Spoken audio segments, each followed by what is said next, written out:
Nanindigan ito pong si dating Senador Antonio Trillanes sa kanyang unang mga sinasabi na napakasinungaling nito pong 18 nagpapakilalang ex-Marines. Kayo ba ay sumasang-ayon kay dating Senador Antonio Trillanes na napakasinungaling po nitong mga Marines po na ito, di umano?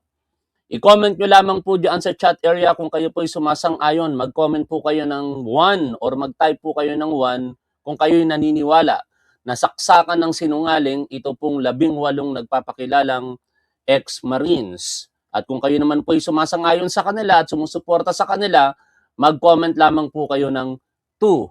Dahil po dyan, hindi lamang po itong mga nauna ng sinampahan ng kaso ni dating Senador Trillanes ang kanyang sasampahan ng kaso.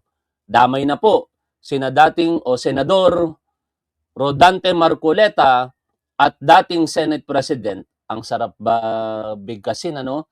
Dating Senate President Alan Peter Cayetano.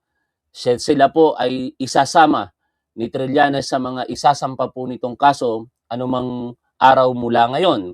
Yan po kasi ay nag-ugat doon po sa naging pagdinig kahapon ng subcommittee na binuo ng Cayetano Black. Ito po yung subcommittee ng Blue Ribbon Committee kung saan sila po ay nag-iimbestiga sa mga anomalya di umano ng flood control project sa nakalipas po na mga taon. Pero yan po ay isang illegal na hearing. In fact, tinawag nga po ito ng majority block sa ngayon na bogus hearing. At wala pong sinumang mga staff mula po sa Blue Ribbon Committee ang nag-facilitate po dyan. Tanging mga staff lamang po ng mga pumasok na senador kahapon para po sa hearing na yan ang nandoon sa pangunguna syempre nito pong si Alan Peter Cayetano bilang sa paniniwala niya ay siya Senate President pa rin at sumigunda yung kanyang kapatid na si Senator Pia Cayetano bilang chairperson naman ng Blue Ribbon. Pero siyempre, yan ay subcommittee kaya pinamahalaan iyan ni Rodante Marcoleta. Present din po sa pagdinig kahapon itong si Senator Amy Marcos, Senator Robin Padilla at dumalo din po sa pagdinig ito pong si Senator Loren Legarda. Tinawag pa nga ni Senator Loren Legarda na bayani ito pong mga 18 ex-Marines kuno na ito. Pero ewan ko lamang kung alam niya na siya mismo ay sinasabihan ng mga sinungaling na ito na tumanggap po ng mali-maletang pera kasama si Mark Villar. Pero sa pagdinig po kahapon ng bogus hearing po na ito, hindi po binanggit ng mga Marines yung part ng affidavit nila na nagbigay po sila ng mali-maletang pera kay Mark Villar at saka kay Loren Legarda. Bakit po nagkaganon? Kasi nung ginawa po yung affidavit na yan, nung una, ang dalawang individual po na tinutukoy natin, si Mark Villar at Loren Legarda, ay kakampi pa po ng kasalukuyang majority. Sila po ay hindi pa umaanib sa minority noon na pinamumunuan ni Alan Peter Cayetano. Hindi ko lamang malaman kung bakit hindi na nila naamyendahan yung kanilang affidavit, no?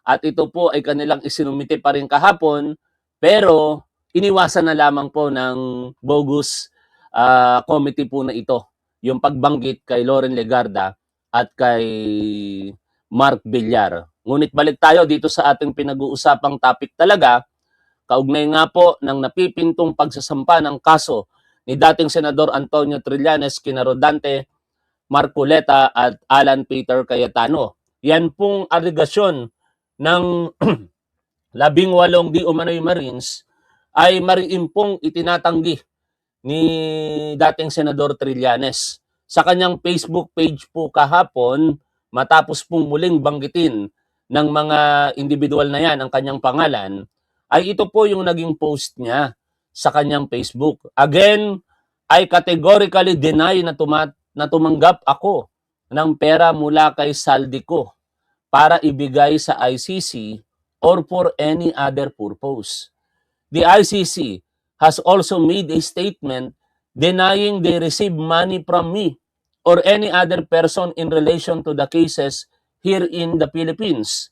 Dahil dyan, sa inulit na sinabi nila, kakasuhan ko ulit sila. Kakasuhan muli. Bakit? Kasi meron na pong previous case filed. Ito pong si Trillanes laban po sa mga individual na ito sa nakalipas po na mga buwan.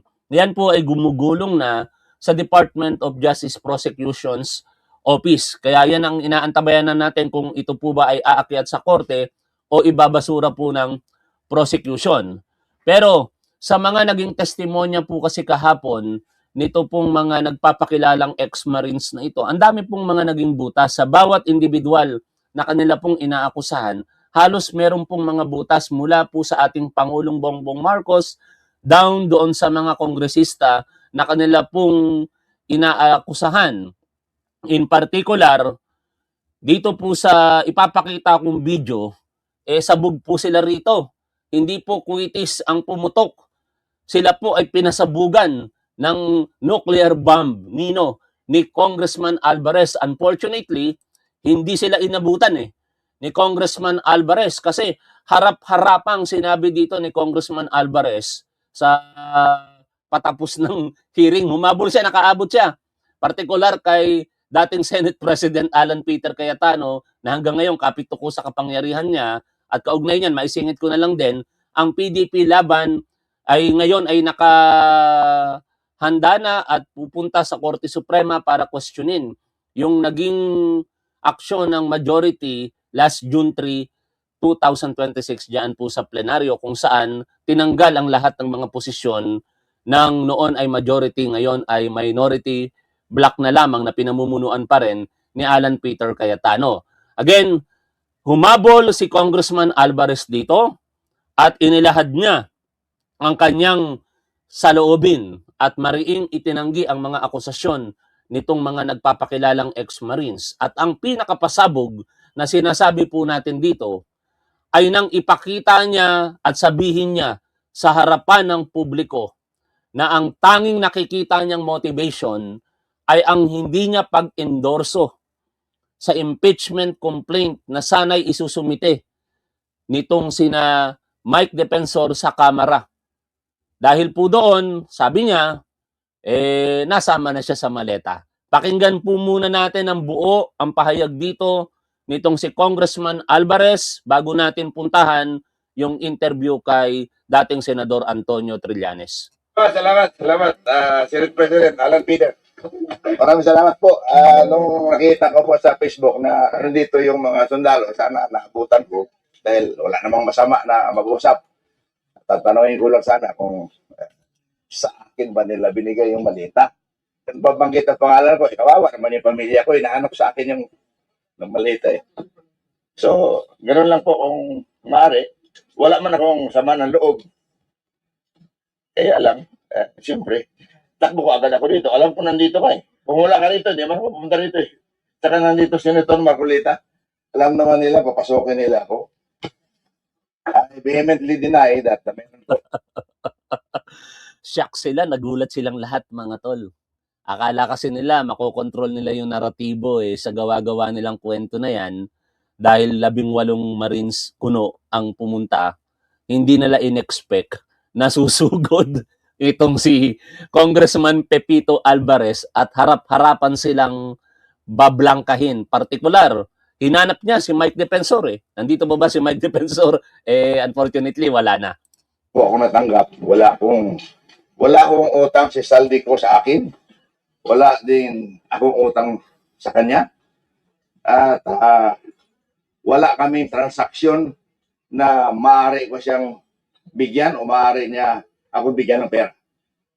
Umalis na si Attorney Rondain. Nauna ng malis. Sana ganito din ang gawin ni Congressman Martin Romualdez no?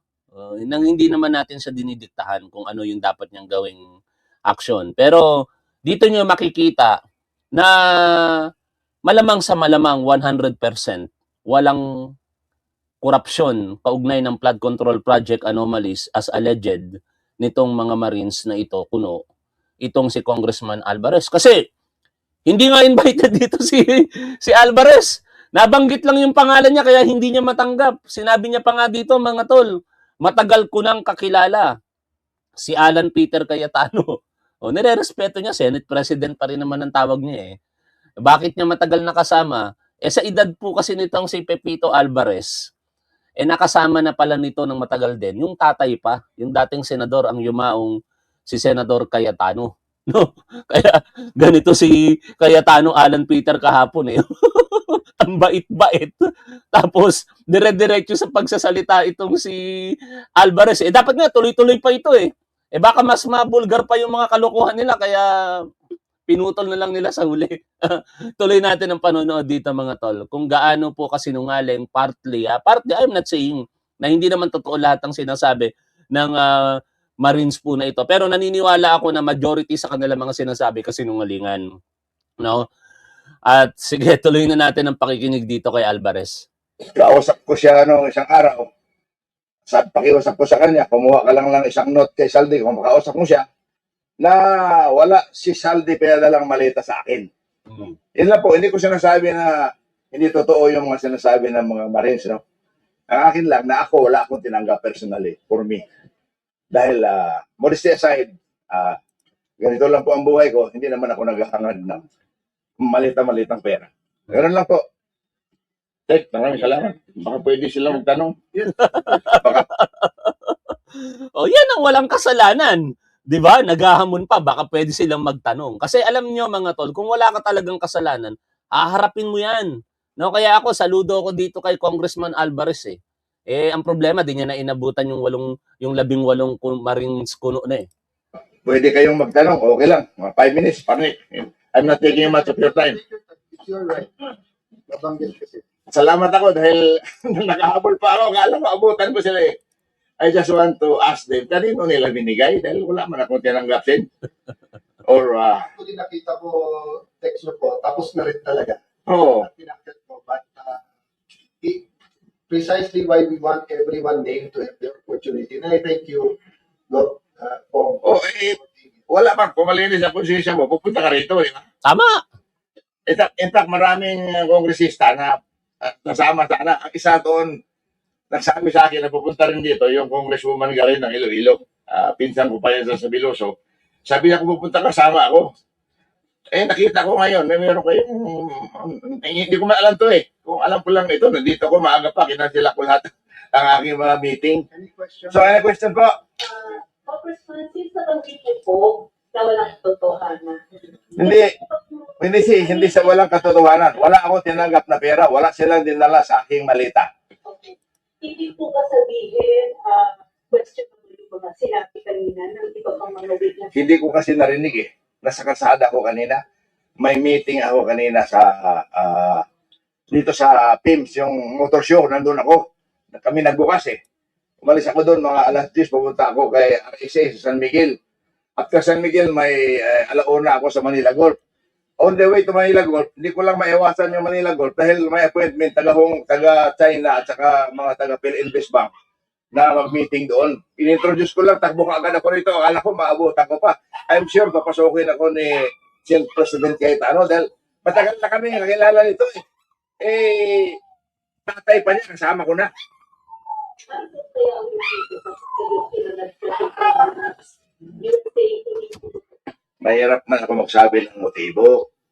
Ngunit,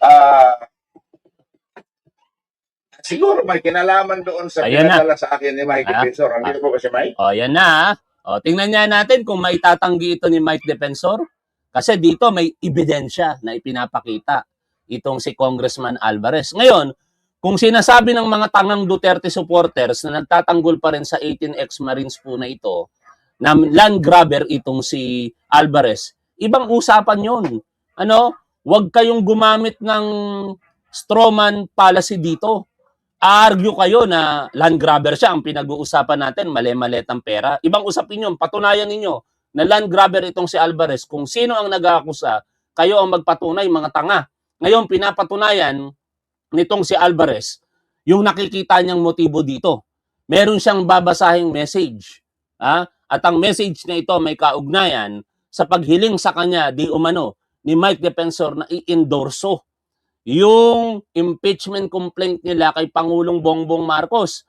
Kaya pala kinalaunan, hindi na ito na ipursu ni Mike Defensor kasi walang mag-endorso. Tinanggihan nito eh. Tinanggihan ni Congressman Alvarez. Wala na. Nakaalis na. Mga 1:30. Si Mike Defensor nagpadala sa akin ng impeachment ni Pangulo. Ako yung unang andito sa cellphone ko. Ayan, no? Kita. Oh, ebidensya. Pagkatapos, pinadala sa akin na kung maaari daw endorso ko. Nung hindi ko in-endorso, bigla na lang ako nagkapangalan dito. Hindi ko sinasabi na, yung sinasabi na, mabuhay ka, Congressman Jose Alvarez po. Si Margaret ito, hindi ko kilala kung sino itong Margaret nagpadala sa akin. I'm writing on behalf of Congressman Mike Defensor to request for your endorsement of impeachment complaint against PBBM for graft and corruption and betrayal of public trust.